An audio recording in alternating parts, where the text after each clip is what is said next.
Ma torniamo alla fondazione di queste tribù romulee. La tradizione romana più antica ci racconta che, subito dopo aver tracciato il sacro confine di Roma, Romolo diede vita a questi tre gruppi: Ramnes, Tities e Luceres. Questa narrazione è un filo conduttore che ritroviamo in moltissimi autori romani, a partire dal III secolo a.C. fino al II secolo d.C.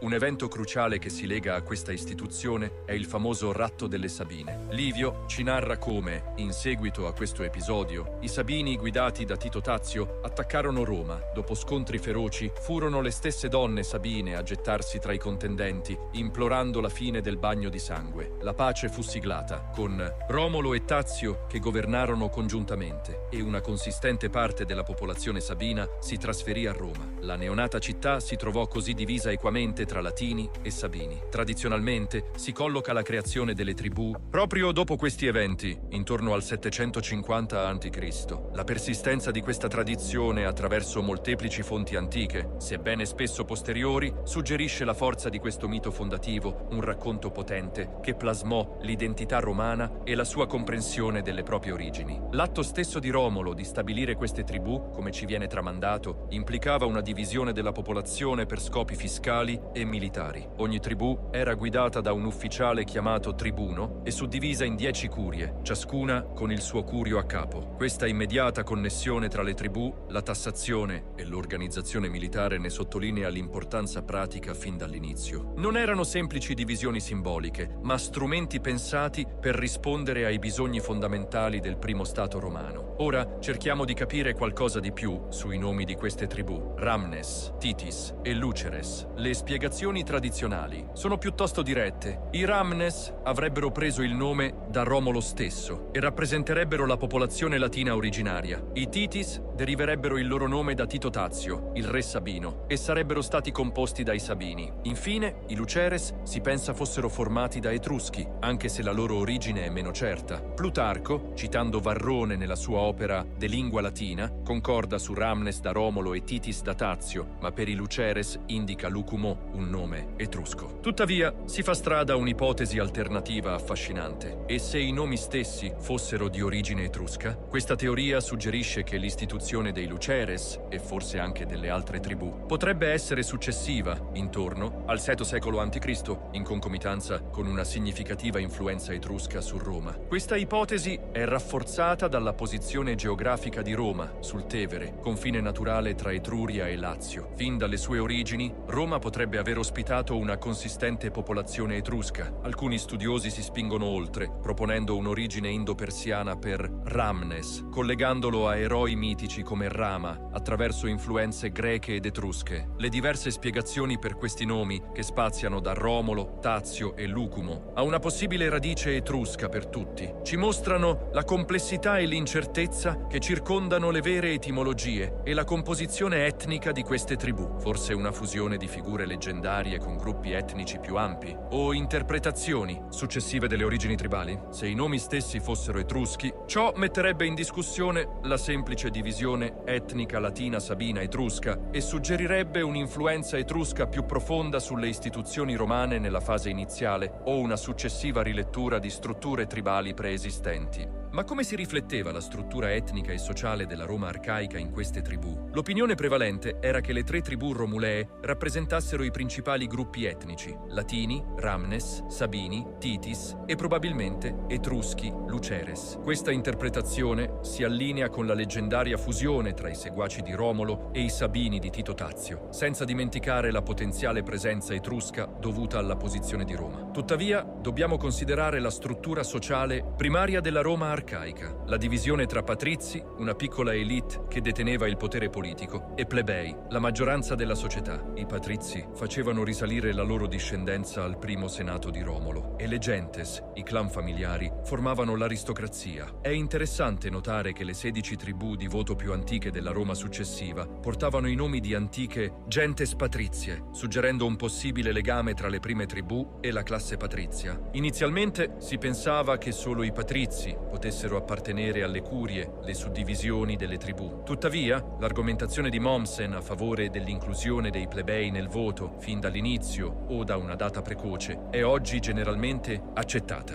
L'idea che le tribù rappresentassero gruppi etnici è una spiegazione plausibile per la loro formazione iniziale, riflettendo l'unione di diverse comunità nel primo Stato romano. Ma la potenziale origine etrusca dei nomi complica questa interpretazione diretta. Il collegamento tra le successive tribù di voto e le gentes patrizie suggerisce una possibile evoluzione. Le divisioni etniche iniziali potrebbero essersi legate più strettamente allo status sociale e alla discendenza, specialmente con l'ascesa della classe patrizia. Quali erano quindi le funzioni e il ruolo di queste tribù gentilizie nella società e nell'organizzazione politica della Roma arcaica? Le tribù romulee svolgevano ruoli cruciali. Dal punto di vista militare, ogni tribù era divisa in 10 curie e ogni curia forniva un contingente all'esercito, 100 fanti e 10 cavalieri. Le 3 tribù insieme fornivano circa 1000 fanti e 300 cavalieri, questi ultimi noti come i Celeres, la guardia del corpo reale. Oltre all'aspetto militare, le tribù servivano come unità per la tassazione, la coscrizione militare e il censimento. Le curie, come loro suddivisioni, formavano l'assemblea nota come comitia curiata. Sotto i re, questa assemblea deteneva poteri significativi: elezione del nuovo re, proposto dall'Interrex, approvazione della legge che conferiva l'imperium al re, l'ex curiata de imperio, decisione sulla dichiarazione di guerra, sentenze in mid besquantocene, caso di appello, questioni relative all'arrogatio e decisione sull'ammissione di stranieri tra i patrizi. Successivamente, sotto Servio Tullio, i diritti di dichiarare guerra e di decidere sugli appelli furono trasferiti a un'altra assemblea legislativa, il Comitia Centuriata. Le funzioni primarie delle prime tribù sembrano essere state fondamentalmente pratiche: organizzare la popolazione per il servizio militare e la gestione delle risorse, tassazione. Questo evidenzia la precoce attenzione dello Stato romano alla sopravvivenza e all'espansione. Il Comitia Curiata, basato sulla struttura tribale, fu la prima forma di assemblea popolare romana, indicando che le tribù svolsero un ruolo cruciale nella nascente organizzazione politica di Roma, sebbene sotto l'autorità del re. Il graduale trasferimento di potere ad altre assemblee suggerisce un'evoluzione del sistema politico romano. Ma esistono altre interpretazioni sull'origine e la composizione di queste prime tribù romane? Certo che sì. Sebbene la tradizione attribuisca la loro creazione a Romolo subito dopo la fondazione, una teoria moderna suggerisce che l'istituzione dei Luceres potrebbe essere successiva, legata alla maggiore influenza etrusca nel VI secolo a.C. Ciò implicherebbe un'evoluzione del sistema tribale nel tempo. Una prospettiva ancora più radicale ipotizza che le stesse tribù romulee potrebbero essere una ricostruzione antiquaria, forse opera di Marco Terenzio Varrone. Questa ipotesi mette in discussione la storicità del racconto tradizionale e ci invita a valutare criticamente le fonti antiche, che potrebbero riflettere comprensioni successive della storia romana arcaica. Alcuni autori antichi e studiosi moderni hanno cercato di collegare queste tribù al reclutamento dei primi sacerdoti, auguri e pontefici, ma questa visione non è fortemente supportata dalle prove ed è probabilmente una ricostruzione successiva. Leptin, possibilità che le tribù romulee siano un'invenzione antiquaria successiva, solleva interrogativi fondamentali sulla storicità della narrazione tradizionale e ci spinge a un'analisi critica delle fonti. Il tentativo di collegare le tribù e i primi sacerdozi, sebbene probabilmente un'interpretazione successiva, rivela una tendenza a cercare ordine e simmetria nel primo Stato romano, collegando le divisioni sociali all'organizzazione religiosa. La mancanza di prove solide per questa connessione evidenzia i rischi di imporre quadri successivi su periodi precedenti. Come si evolsero e modificarono le tribù nel corso della storia romana successiva? Il sistema tribale subì trasformazioni significative. Le 3 tribù etniche originarie furono gradualmente sostituite dalla creazione di nuove tribù locali, probabilmente sotto Servio Tullio. Entro il 495 a.C. esistevano già 17 tribù rustiche. Nel 241 a.C. il loro numero era salito a 35, 4 urbane e 31 rustiche. È interessante notare che Lucio Tarquinio Prisco aggiunse nuove centurie ai Ramnes, ai Titis e ai Luceres, indicando la loro continua rilevanza nel periodo regio iniziale. In epoca repubblicana, la cittadinanza era legata all'appartenenza a queste tribù locali in base alla residenza, un sistema che si espanse con le conquiste e la concessione della cittadinanza. Il passaggio dalle 3 tribù iniziali a un sistema di tribù locali, basato sulla geografia, rappresenta un cambiamento significativo nell'organizzazione sociale e politica romana, probabilmente guidato dalla crescita demografica e dall'espansione territoriale. La continua menzione dei Ramnes, dei Titis e dei Luceres, anche dopo l'introduzione delle tribù locali, suggerisce che le tribù originarie mantennero una qualche forma di identità o funzione, forse in ambiti specifici come l'organizzazione militare o le tradizioni religiose. Quali furono i collegamenti tra queste prime tribù e le successive divisioni tribali di Roma? Esistevano diversi legami. Come accennato, le 16 tribù di voto più antiche della Repubblica successiva portavano i nomi di antiche gentes patrizie, suggerendo una discendenza o un legame con le tribù romulee originali o con le loro famiglie più importanti. Inoltre, le 6 centurie di cavalleria più antiche in epoca repubblicana erano composte da 2 ciascuna, provenienti dai Ramnes, dai Titis e dai Luceres, dimostrando un legame diretto nell'organizzazione militare. Successivamente, il sistema tribale si evolse fino a comprendere 35 tribù, utilizzate per il voto nell'assemblea tribale, comitia tributa. È importante sottolineare che ogni tribù aveva un voto uguale, indipendentemente dalle dimensioni della popolazione. Il chiaro collegamento tra le tribù romulee e la struttura della prima cavalleria romana fornisce un legame tangibile tra le origini leggendarie e la successiva organizzazione militare della Repubblica, suggerendo una certa continuità in alcuni aspetti istituzionali. Il potenziale collegamento tra i nomi delle successive tribù di voto e le gentes patrizie suggerisce che la gerarchia sociale stabilita nel periodo iniziale, possibilmente legata alle tribù originarie, continuò a influenzare la composizione e l'organizzazione della cittadinanza romana nei secoli successivi. Quali fonti storiche ci forniscono dettagli su queste prime tribù romane? Diverse fonti storiche primarie e secondarie ci offrono informazioni preziose. Tra le fonti antiche più importanti troviamo Livio, Dionisio di Alicarnasso, Plutarco, che cita Varrone, e Cicerone. L'opera di Marco Terenzio Varrone è particolarmente rilevante, poiché alcuni studiosi suggeriscono che la concezione delle 3 tribù, come la conosciamo oggi, potrebbe derivare dalla sua ricerca antiquaria. Fondamentale ricordare che queste fonti furono scritte secoli dopo la presunta istituzione delle tribù, il che ci impone un approccio critico alle loro narrazioni. Dobbiamo considerare il potenziale per abbellimenti leggendari, agende politiche o interpretazioni accademiche che potrebbero aver plasmato il racconto. La distanza temporale tra Romolo, tradizionalmente VII secolo a.C., e i principali resoconti storici implica che questi autori successivi potrebbero aver lavorato con prove limitate, tradizioni orali o persino costruito narrazioni per spiegare la Roma del loro tempo. L'identificazione di Varrone come figura potenzialmente chiave nella definizione della comprensione delle tribù romulee sottolinea il ruolo della ricerca e dell'interpretazione nella costruzione di narrazioni storiche, anche nell'antichità. La nostra comprensione di queste prime tribù potrebbe quindi essere influenzata dalle tendenze e dagli interessi intellettuali di periodi successivi. In conclusione, qual è l'eredità duratura delle tribù romulee? In sintesi, le tribù romulee di Ramnes, Titis e Luceres rappresentano le fondamenta della struttura sociale e politica della Roma arcaica. Sebbene la loro precisa origine e composizione rimangano oggetto di dibattito accademico, la tradizione attribuisce la loro istituzione a Romolo, subito dopo la fondazione della città. Queste tribù, che probabilmente riflettevano le diverse componenti etniche della prima comunità romana, Latini, Sabini ed Etruschi, svolsero un ruolo cruciale nell'organizzazione militare, fiscale e politica della nascente città-stato. L'etimologia dei loro nomi suggerisce legami con figure leggendarie e, potenzialmente, con influenze culturali esterne. Nel corso della storia romana, il sistema tribale si evolse, passando dalle 3 tribù originarie a un sistema più complesso, di tribù locali basate sulla residenza. Tuttavia, le prime tribù lasciarono un'eredità duratura, evidente nei collegamenti con le successive divisioni tradizioni tribali, in particolare nell'organizzazione della cavalleria e, forse, nello sviluppo della classe patrizia. L'analisi delle fonti storiche rivela che la nostra comprensione di queste prime tribù è in gran parte basata su resoconti scritti secoli dopo gli eventi, il che sottolinea l'importanza di un approccio critico e la consapevolezza delle possibili interpretazioni e ricostruzioni successive. Nonostante le incertezze, le tribù romulee rimangono un elemento fondamentale nella storia delle origini di Roma e continuano a stimolare la ricerca e la discussione tra gli studiosi. Spero che questo viaggio nelle prime tribù di Roma sia stato illuminante. Se il video vi è piaciuto, lasciate un like, iscrivetevi al canale per non perdere i prossimi approfondimenti sulla storia antica di Roma e fateci sapere nei commenti cosa ne pensate di queste affascinanti origini.